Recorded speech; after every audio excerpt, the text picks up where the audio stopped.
Fighting's been going on in Yemen forever, it seems. There have been several rounds of major civil wars. But you know what? It makes headlines in our country when we Indians get involved in some way. The last time it was when a lot of Indians had to be evacuated. And now, because of a drone strike carried out by Houthi rebels who control most of North Yemen, see the map of Yemen and you'll figure out what we mean by North Yemen and South Yemen and what is it that Houthis complain and what is it that the fighting is going for. If you see Yemen a bit like this, then the Houthis control more of this part, right? More of this part, not so much of this part. That is more with the other side. Although that is where the fighting is going on. The Marib province, which is sort of in the heart of the part not yet controlled by the Houthis, that is the part that is under contest because Houthis are pushing in there. They are pushing Yemen government's forces away from there. That is also the area which has a little bit of the hydrocarbons that a very poor country like Yemen might have. Yemen actually is a very poor country, has almost no water barring some aquifers who are now being ruined in this fighting. So what has now happened is that Houthi rebels, because they suspect that the UAE has been a partner with the Saudis right through supporting the southern forces against the northern forces, which is southern forces against the Houthis. Houthis are about, say, 35% of Houthis are from a tribe. They are about 35% of the population of Yemen, which is about just over 3 crores. So in fact, Yemen's population is generally about 56% Sunni, 43% Shia. Of the Shia, the bulk are the Houthis. So essentially, it's also a Shia-Sunni conflict there, and the Shia group, as you would expect, is backed by the Iranians, and the Sunni groups are being backed by the Saudis and the UAE. So this was a kind of reprisal raid against the UAE. Why? Because if you look at this map again, and some of these maps and drawings and figures, we are borrowing from a document, from a very good comprehensive research document submitted by the Congressional Research Service to the US Congress. This document has the byline of Jeremy Sharp. So thank you very much. So some of these maps and some of these graphics we will take from there and we will acknowledge so. Now, if you see the northern part of Yemen, some of that actually abuts the coast of the Red Sea. So Yemen is a very strategically positioned country in terms of the maritime geostrategic location. So this has got the entrance to the Red Sea on one side, and then from Red Sea, the entrance into the Arabian Sea or Indian Ocean to the other. So just as you might have a choke point, say at Malacca Strait, a much narrower choke point exists near southern Yemen, that is near Aden. So see that part of the map of the world and see how narrow that corridor is. That leads you from the Arabian Sea into the Red Sea. So if you want to go to Europe via Suez Canal through the Red Sea, then this is a dangerous choke point. And that is the reason why Chinese are sitting in Djibouti on the other side. It's also the part of Asia which is the closest geographically in terms of distance to the African landmass. So if you see this part of Yemen, this is very close to Eritrea or Somalia or Djibouti. And Djibouti is where the Chinese are sitting right now. They have a base, a very sizable and a very formidable base there. See Yemen. Yemen borders Saudi Arabia a great deal, Oman. It does not border UAE, but UAE is partners with Saudi Arabia. What's been happening over the past year is that the Houthi rebels have been very successful in pushing what you might call the government forces away from areas in the Marib region and also some areas closer to the Houthi controlled region. Now the government forces have some help. And that help has come in the form of UAE aid. UAE is not putting troops on the ground, not boots on the ground, but UAE is supporting some new forces called the Giants Brigades that are coming in from the Red Sea area, and they are pushing the Houthis back. And that is where the Houthis have suffered some setbacks, because these are very well equipped, very well armed, very well funded, and it is widely believed that these have the support of UAE. That's why they have carried out these raids. It seems, at least that seems to be the understanding of the international strategic community, that they've carried out these attacks on UAE to say, you keep out of this trouble. Why are you taking pangas in this place? Because if you do, we can also upset your apple cart a little bit, because UAE is a very secure business destination. In this case, drones have dropped explosives not just on a string of oil tanker farm, not oil tankers as in tanker ships, oil tankers as on the ground, oil tanker farm, and lots of oil tankers have been damaged and some lives are lost, including 2 Indian lives and a Pakistani life. Also, some explosives have been dropped on one part of Abu Dhabi airport as well. Now, Abu Dhabi government, UAE government is saying that is not so significant, that is the least significant. But the fact is that for some time, flying from Abu Dhabi airport was suspended. So the Houthis have shown that they can hurt you where you don't want to be hurt. Because if you want UAE, Abu Dhabi, Dubai to be seen as oasis of peace and stability and free business environment, then the last thing you want is this uncertainty of a rain of explosives coming in from somewhere. And can you fight these drones? These drones, now there are lots of ways of fighting these drones. There are technologies, there are missiles, there are radars, you can deflect them, you can do all kinds of things, but only if you know they are coming. Even if they are coming, you can't stop all of them. And sometimes stopping a drone might cost you a lot more. A drone may cost you only $200. But even a chota missile that you fire from your shoulder or something like that, or maybe a sophisticated anti-aircraft artillery short-range gun, that will cost you a lot more. Firing that will cost you a lot more than the drone. So you might, and do you really want to use a $10,000 missile or a $50,000 missile to bring down a $200 drone? Of course, if it's coming at you with explosives, you will use whatever you have, because then your life and life of your own people is much more valuable than any money. But first of all, it's very impractical. There is no certainty that you can defend yourself, and even if you do it again and again, it gets frightfully expensive, as the Israelis have also realized with their Iron Dome program.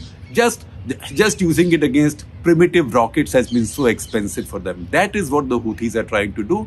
They are trying to raise the cost of UAE's intervention. In fact, as I talk about this, this is arithmetic. $200 drone, $10,000, $20,000 missile, right?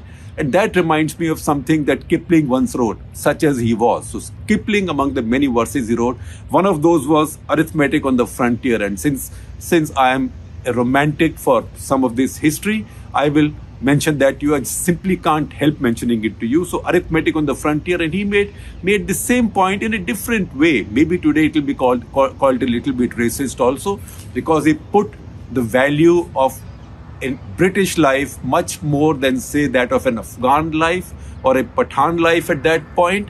But Arithmetic of the Frontier is just this. So he's visualizing an officer in the British Army, educated at fine British colleges, now posted at a border station on the frontier, which comes under an ambush by the Pathans or by the Afghans. And the headline, as I told you, is Arithmetic on the Frontier. So it says a scrimmage in a border station, a canter down some dark defile, 2,000 pounds of education drops to a 10 rupee Jizile. Jizile is one of those homemade matchlock rifles with long barrels. So 2,000 pounds worth of education. This is late 19th century, right? It's a lot of money. And 10 rupees ka ek tamanche se ya ek rifle se you can kill that person. That is how skewed this arithmetic is, he says. And then he goes on to say, the crammers boast the squadron's pride, shot like a rabbit in a ride, no proposition, Euclid wrote. Euclid, is the father of modern geometry. No proposition, Euclid wrote, No formulae the textbooks know will turn the bullet from your coat or ward the talwar's downward blow. Strike hard, who cares? Shoot straight, who cares? That means you can have the best training, but who cares? Strike hard, who cares? Shoot straight, who cares? You can be the best trained soldier, but the odds are on the cheaper man. So the cheaper man in this case is not the Afghan. The cheaper man in this case is a $200 drone. And that is what the Houthis have now done. They've told the UAE that, listen, we know that you are not putting your troops on the ground. You are saving your own lives and you think you can fight this war against us through your proxies. It's not going to happen. We are not going to allow this. Now, who are the Houthis? I told you they are Shias.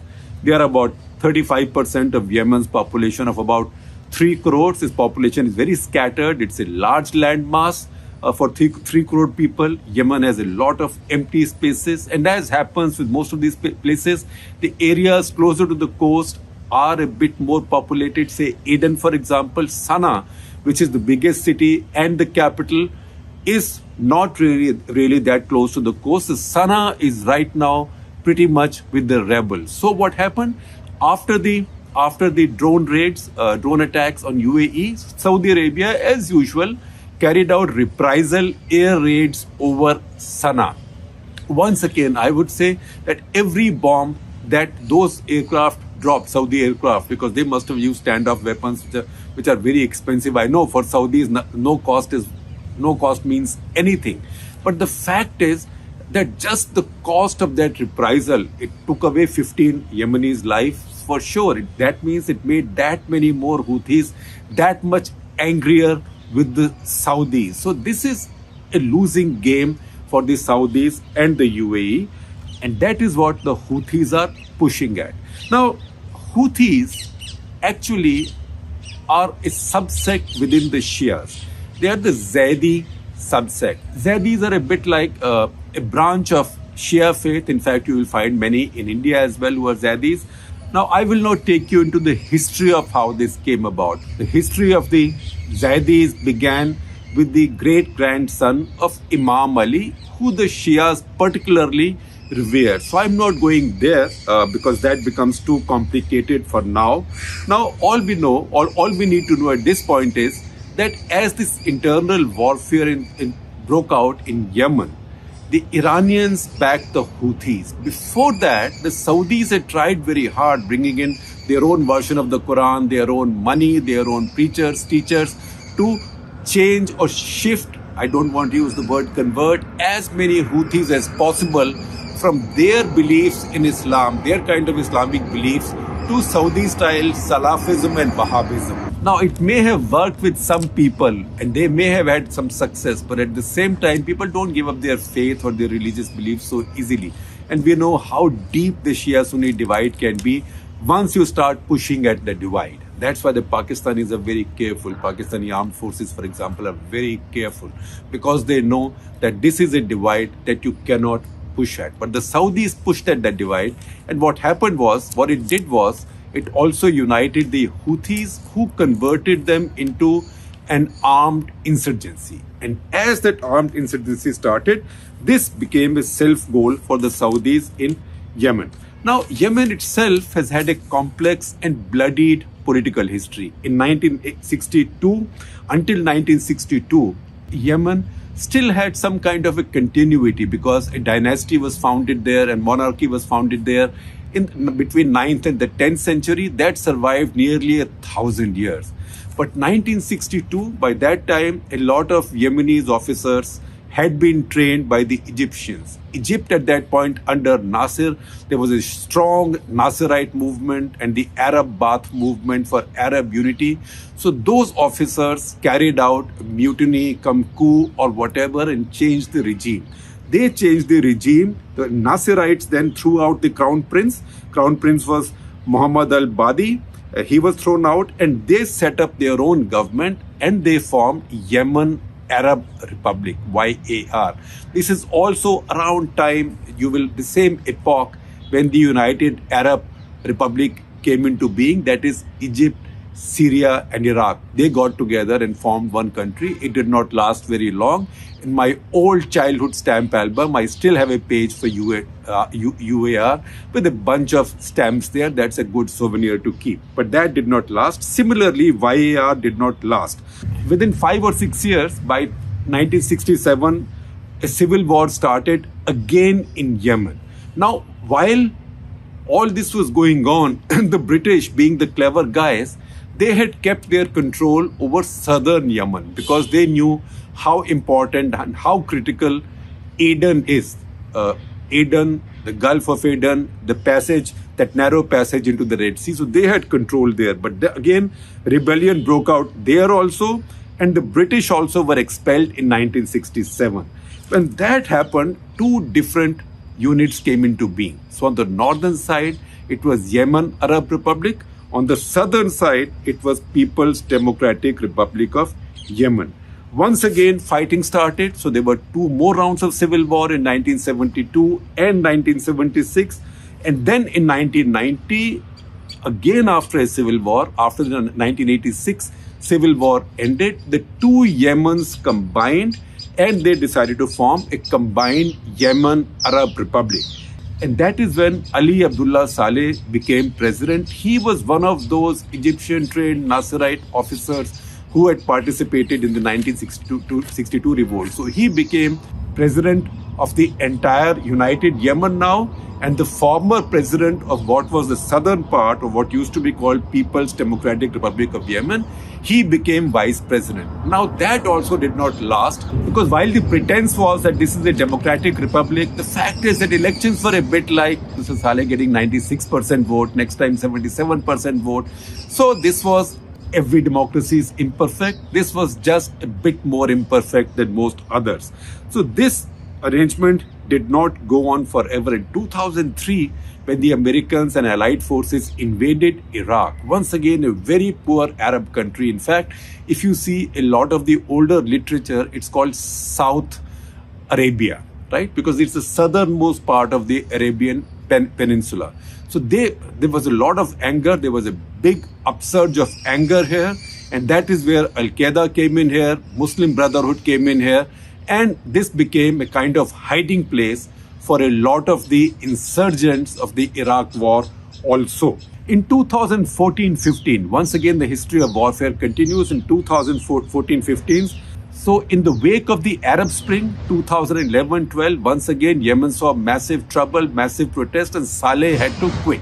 Saleh quit, but he had not given up his ambitions. So 2014-15, he made common cause with the Houthis, took over Sana'a, threw out the government and said, we are ruling this place again. So he threw out then President Hadi, who went over to Aden, who is now running what is the southern part, or what is called the People's Democratic Republic of Yemen. So once again, Yemen got divided. It is then that the Saudis said that this is unacceptable to us, that a Houthi Shia-led government has come into power in Sana'a, and they got involved in that war. The rest, as we know, is more recent victory. So they are supporting Hadi. Hadi is leading South Yemen, but Hadi himself has problems in South Yemen because there is yet another group there, and that is where the Yemen situation gets murkier. So instead of my going into the details of all of that, it will get too much. Please read this paper from the Congressional Research Service, of which I am sharing a link with you. That will give you all the facts. Now, what exactly does the UAE want? Why is the UAE getting so involved? So once again, I am reading in international press, from the experts, from the CRS document, other such research papers, from think tanks. It does look like the UAE, while they have a threat from Houthis, who are Shias, they also face threats from Sunni groups in the south. These Sunni groups are anti-Houthis. So they are your enemies' enemies. But they are your enemies' enemies, but also your enemies. How come?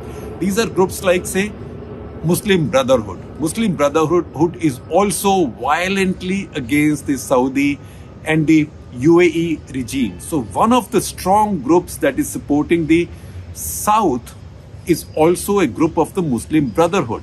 and that is called Islah Party. Now, Islah Party is what has been attacking Houthis lately. So, Islah parties have been attacking Houthis. Houthis have in turn pushed Islah back. So, it suits the UAE that they now come to, in a way, in a very calculated way, the help of the Islah party.